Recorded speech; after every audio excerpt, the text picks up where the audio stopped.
론 이야기. 끝까지 따르는 사랑, 하나님이 기억하신 여인. 이야기를 시작하며 이스라엘에 기근이 찾아왔을 때 한 가족은 살아남기 위해 익숙한 땅을 떠나야 했습니다. 엘리멜렉과 그의 아내 나오미, 그리고 두 아들 말론과 기료는 베들레헴을 떠나 모압이라는 이방 땅으로 향했습니다. 그들의 마음엔 두려움과 불안이 가득했지만 살아야 한다는 절박함이 그들을 밀어냈습니다. 하지만 그 땅에서 기대했던 생존이 아닌 더 깊은 상실이 그들을 기다리고 있었습니다. 첫 번째 이야기. 상실, 남겨진 여자들. 모압에서의 삶은 낯설었지만 그들은 거기에서 터를 잡았습니다. 두 아들은 자라 모압 여인 오르바와 룻을 아내로 맞았고 삶은 천천히 평범해지는 듯 했습니다. 그러나 엘리멜렉이 먼저 세상을 떠났습니다. 뒤이어 말론과 기륜도 이유 없이 설명할 수 없이 세상을 떠났습니다. 세 명의 여인만이 남았습니다. 고통 속의 시어머니, 그리고 그녀의 며느리들. 나오미는 매일 아침 무너지는 마음으로 일어났고 자신의 이름을 바꾸고 싶다고 말했습니다. 이제 나는 나오미가 아니라 마라입니다. 전능하신 분이 나를 너무나 괴롭게 하셨습니다. 그녀는 절망 속에서도 다시 돌아갈 길을 선택합니다. 자신의 고향, 베들레헴. 그곳으로 돌아가리라. 두 번째 이야기. 길 위의 눈물과 결단. 세 여인이 함께 길을 나섰습니다.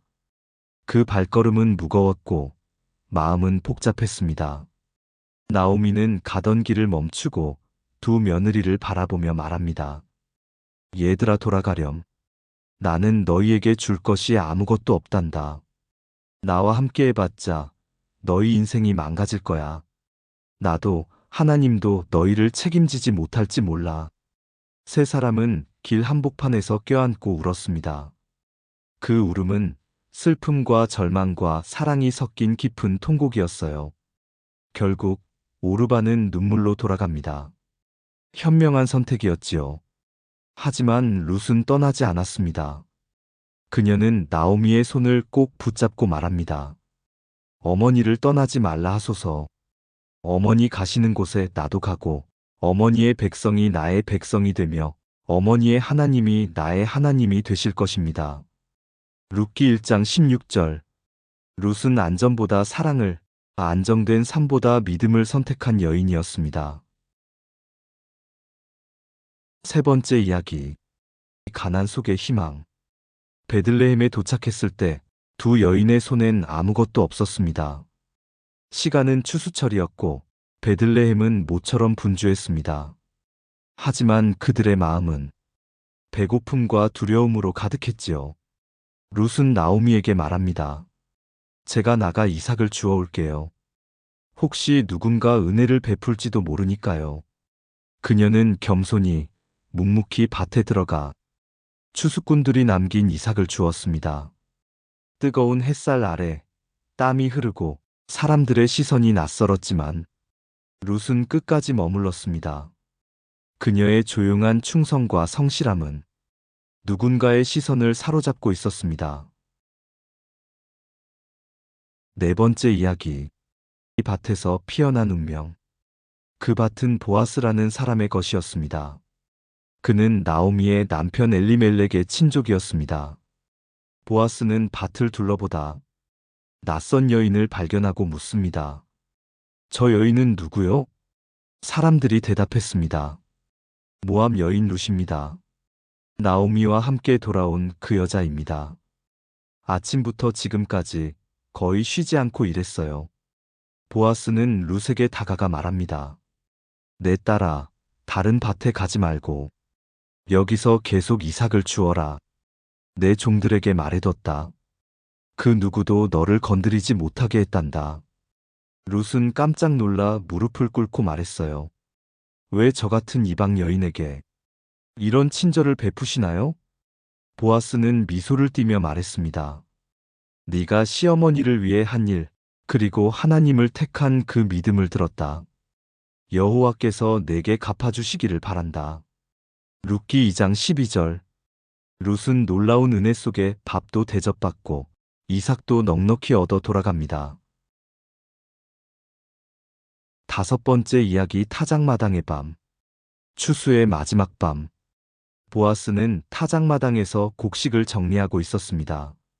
룻은 나오미의 말대로 깨끗하게 몸단장을 하고 조용히 타작마당으로 향했어요. 보아스가 잠들자 룻은 살며시 그의 발치에 누웠습니다. 밤이 깊고 바람이 불어도 그녀는 그 자리를 떠나지 않았습니다. 한밤중에 보아스가 깨어나 말했어요. 누구냐? 룻이 조용히 대답합니다. 당신의 여종 룻입니다. 당신의 옷자락을 펴 저를 덮어주세요. 당신은 저를 책임질 수 있는 기업물을 자이십니다. 그 말은 단순한 청혼이 아니었습니다. 룻은 자신의 미래를 믿음으로 하나님께 맡기며 보아스의 보호 아래 있겠다는 겸손한 고백이었어요. 보아스는 말합니다. 네가 처음보다 더 큰 인애를 베푸는구나. 내가 너를 책임지겠다. 그러나 한 가지, 나보다 더 가까운 기업물을 자가 있다. 그와 먼저 상의해야 한다. 룻은 모든 것을 하나님께 맡기고 돌아갔습니다. 여섯 번째 이야기. 기업물을 자의 갈림길. 다음 날 보아스는 성문 앞 장로들과 사람들 앞에서 공식적으로 그 가까운 친족을 불렀습니다. 보아스는 그에게 말했습니다. 나오미가 돌아왔고 그녀의 밭을 기업으로 물러야 합니다. 당신이 물을 것이면 물으시고 아니면 제가 하겠습니다. 그 친족은 말합니다. 제가 물겠습니다. 그러자 보아스는 덧붙입니다.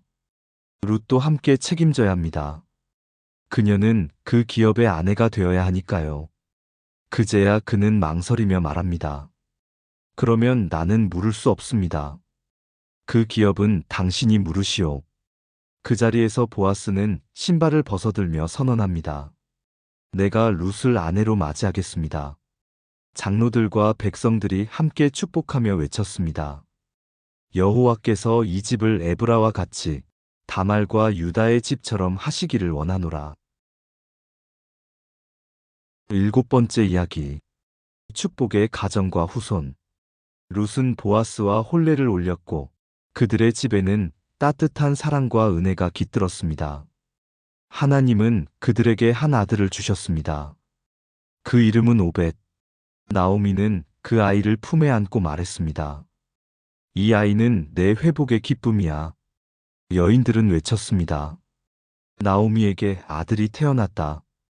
오벳은 이새를 낳고 이새는 다윗 왕을 낳았습니다. 그리고 다윗의 후손에서 메시아 예수 그리스도가 나셨습니다. 하나님의 구원의 이야기 안에 한 이방 여인 룻의 순종이 조용히 빛나고 있었습니다. 오늘을 위한 묵상. 룻의 이야기는 가장 낮은 자리에서도 시작될 수 있습니다. 하나님은 신실하게 사랑하고 끝까지 따르는 자를 기억하십니다. 믿음의 여정에는 용기와 기다림이 필요합니다. 때로 하나님의 은혜는 한 끼의 이삭, 한 걸음의 순종으로 시작됩니다. 기도문.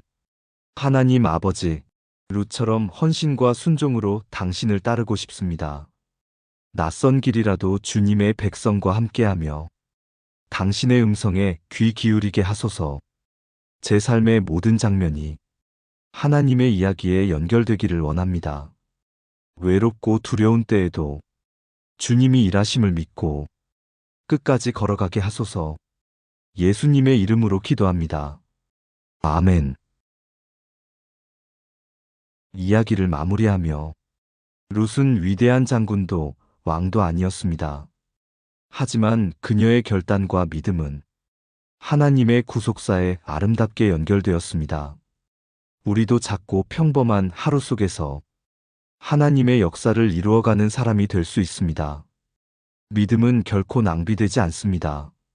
룻처럼 끝까지 따르는 사람이 됩시다. 오늘 들려드린 이야기, 여러분의 삶 속에서도 이어질 줄 믿습니다. 내일도 또 그 다음 날도 오늘의 성경 스토리에서 은혜의 이야기를 계속 만나보세요. 구독과 좋아요로 함께 해주세요.